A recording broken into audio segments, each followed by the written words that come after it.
साल पहले थे एक राजा और एक रानी। दोनों ने शिशु पाने के लिए कई वर्ष तक इंतजार किया और आखिरकार रानी ने एक पुत्री को जन्म दिया।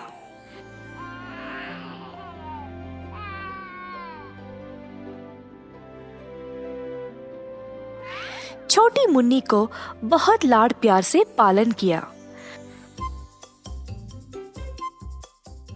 महाराज के साथ रहता था उनका भाई धीरा और उसकी पत्नी मीनाक्षी, जो एक दुष्ट चुड़ैल थी।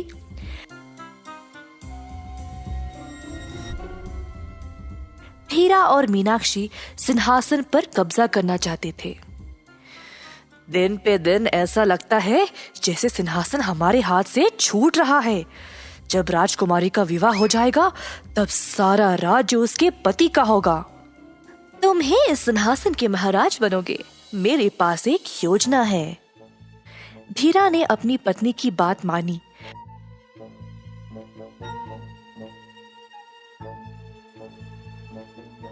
राजकुमारी के पास गया और उसको बातों से बहलाने लगा।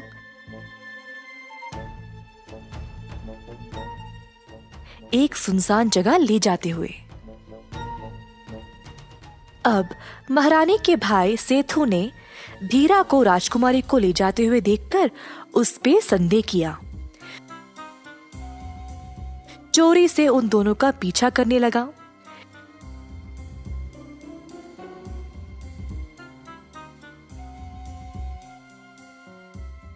सेठू ने दूर से देखा कि धीरा राजकुमारी को बातों में लगा रहा था और अचानक से मीनाक्षी पीछे से आई और कुछ भूती उस पर छिड़क दिया। तुरंत राजकुमारी मछली में बदल गई और नीचे गिर गई। सेठू झट से उसकी ओर दौड़ा और मछली को हाथ में उठा लिया। धीरा और मीनाक्षी पे उग्र हो उठा। दोनों सोचने लगे कि अब सेठू को चुप कैसे कराए, नहीं तो वे मुसीबत में पड़ जाएंगे। मीनाक्षी ने तुरंत अपने काला जादू का इस्तेमाल किया, जिसके कारण सेठू गूंगा बन गया और अपने उंगलियों को हिला नहीं पाया। सेठू सब कुछ जानने के बाद भी किसी को कुछ बोल ही नहीं पाया। मजबूर रहा और राजकुमारी को बचा नहीं सका। सेठू मछली को लिया और महारानी के मछली घर में डाल दिया। महारानी को अपनी बेटी नहीं मिल रही थी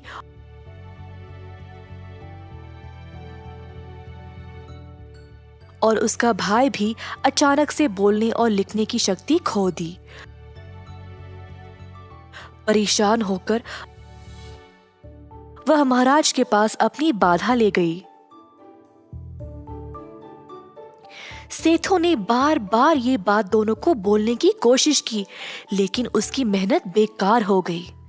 दिन पे दिन गुजर गए और कोई कुछ नहीं कर पाया। हर रोज सेठू मछली को खिलाता और साथ समय बिताता था। सेठू केवल तुम्हारा ही ध्यान क्यों रखते हैं?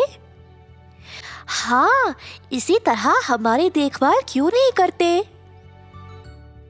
सिर्फ सेठू मामू को पता है कि मैं ही राजकुमारी हूँ, इसीलिए मेरा ध्यान रखते हैं। देख के ही समझ आता है कि उनको तुम्हारे साथ कितना लगाव है। हाँ हाँ, देखो वो तुम्हारे लिए एक सुंदर मछली घर बना रहे हैं।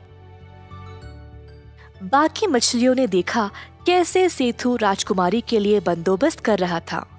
राजकुमारी को अकेलापन महसूस होगा, इसीलिए कुछ और मछलियों को भी उसके साथ रखा। मछली राजकुमारी को पानी में उछलते और तैरते हुए देखकर सेठू खुश होता था।